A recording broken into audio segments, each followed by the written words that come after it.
وسیم بھائی، میں آپ نے تو زرداری صاحب کی بات کی کہ وہ بھنڈی کو پسند کرتے ہیں، لیکن اس شو کے توسط سے تمام سیاستدانوں کو ایک میسج پہنچانا چاہتی ہوں کہ بھنڈی کھائیں، توری کھائیں، کدو کھائیں، گوبھی کھائیں، آلو کھائیں، لیکن کسی کی جان نہ کھائیں۔ واہ، ابھی آپ کہہ رہی ہیں میں اے پولیٹیکل ہوں۔ اور یہ بھی ایک پولیٹیکلی میسج ہے۔ یہ تو بہت ہی زبردست قسم کی سیاسی خاتون ہے، سیاست کر بھی رہی ہیں اور کہہ رہی ہیں میں غیر سیاسی ہوں۔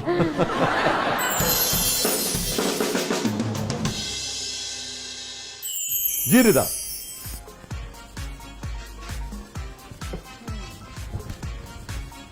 واہ، چند صاحب، آپ کا پیپلز پارٹی سے تعلق ہے، پیپلز پارٹی کی جو جڑیں ہیں پورے پاکستان میں تھیں اور رہنی چاہیے زیادہ سے زیادہ، اور شہری سندھ میں سب سے جو ان کی مخالف جماعت ہے اس کا آپ نے انتخابی نشان اٹھا لیا ہے۔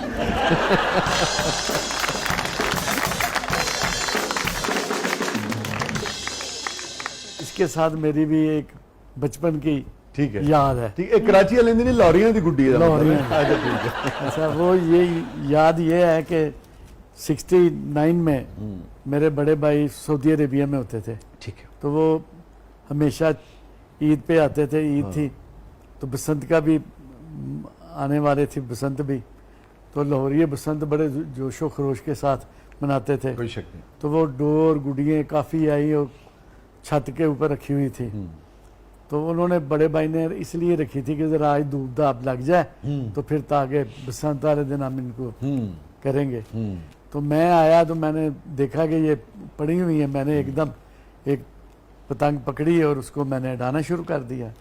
جب وہ بھائی جان آیا کہ تو وہ میرے سے ناراض ہوئے اور انہوں نے مجھے برا بلا کہا، اور وہ سارے انہوں نے پنے پنے پکڑ کے سارے کچھ ادھر پھینکے کوئی ادھر پھینکے، شدید غصے سے۔ ہاں، اور وہ اب جو پتنگیں تھیں ان کو بھی وہ پھاڑنے لگے، وہ میں آ گیا، وہ تو بچ گئی، مگر پھر وہ ناراض ہو کے چلے گئے کہ میں واپس سعودی عربیہ جا رہا ہوں۔ اتنا ناراض ہو گئے؟ اتنے ناراض ہو گئے۔ ہوئے۔ یہ ہے کہ میرے بھائی کی اچھا اچھا، ہم بڑے، وہ بھی بڑے شوقین تھے، ہاں ہاں، میرے والد صاحب بھی بڑے شوقین تھے، وہ سعودی عربیہ سے ہمیں پیسے بھیجتے ہوتے تھے بسنت کے لیے۔ واہ۔ ہاں جی، تو پھر بھائی صاحب بعد میں راضی ہو گئے کہ نہیں؟ ہاں جی، ہو گئے راضی نامہ ہو گیا، سنا۔ اسی دن ہو گیا۔ ہاں، یہ برہمن راضی نے ہو ہی جانا ہے۔ مجھے آپ نے یہ پتنگ اٹھائی، گڈی ایسی جنہوں کہنے جی، ہیں، تو تجم الکلیم صاحب کا شعر جو ہے مجھے وہ یاد آتا ہے جدو بھی گڈی ویکھنا میں گڈی دے کاغذ ورگا، میں گڈی دے کاغذ ورگا، تو کن من میں مر جانا ہے۔ اور وہ افسوس یہ ہوتا ہے کہ میں ان کا شعر لاسٹ ٹائم میں نے پڑھا تو ہم نے یہ طے کیا کہ وہ صاحب فراش تھے، ہمارے پنجابی کے ایک شاعر تھے بڑے عمدہ، تو ہم نے سوچا تھا کہ ان کے ساتھ ان کے ارینج کر کے اور ان کو گاڑی پہ لے کے آئیں گے، ان کو کمفرٹیبل کر کے اور پھر شو کریں گے ان کے ساتھ۔ اور پھر میں مشاعروں پہ چلا گیا اور اسی دوران ان کا انتقال ہو گیا۔ تو اللہ تعالیٰ تجم الکلیم صاحب کے درجات بلند فرمائے، ان کے غریق رحمت فرمائے۔ اور ایک احساس مجھے اور ہوا، بالکل وقت نہیں تھا اور یہ سوچا بھی نہیں تھا کہ اتنی جلدی وہ چلے جائیں گے، بیمار تھے، کہ جو بھی ذہن میں خیال آئے لوگوں کے حوالے سے اس کو بس پہلی فرصت میں کر لینا چاہیے۔ یہ میں نے ایک اور چیز اس دن، ہاں، اس کا مجھے اور مزید شدت سے احساس ہوا۔ تو جی رضا،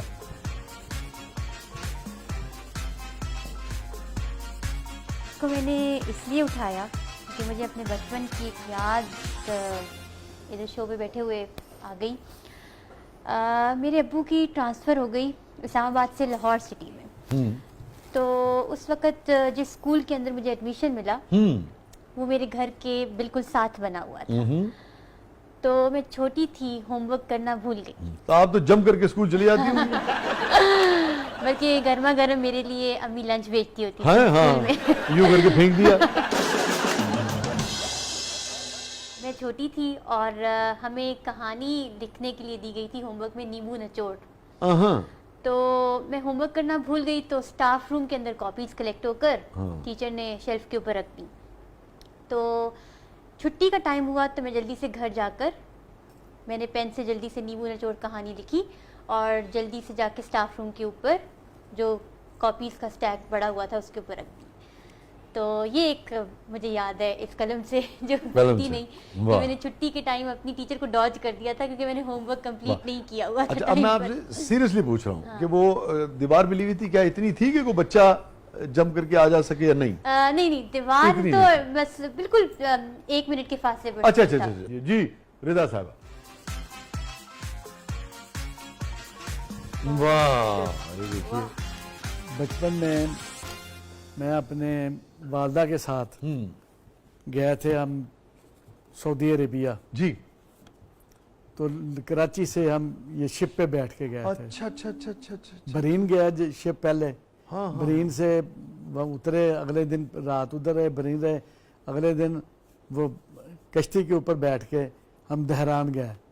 دہران سے آگے والد صاحب نے ریسیو کیا, پھر ہم ادھر رہے, پھر حج کرنے کے لیے گئے.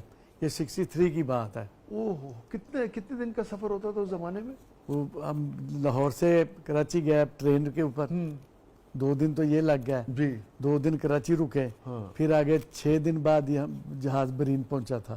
6 دن کا سفر تھا. 6 دن کو جہاز کھڑا ہو جاتا تھا کسی نہ کسی اچھا کسی مقام پہ, ٹھیک ہے, جو بھی سامان لوڈ ان لوڈ ہوتا تھا, اور پھر رات کو چلتا تھا. تو 6 دن بعد یہ پہنچ گیا اور آپ برین. کی کیا عمر تھی چند صاحب اس وقت؟ 13 سال. Very interesting.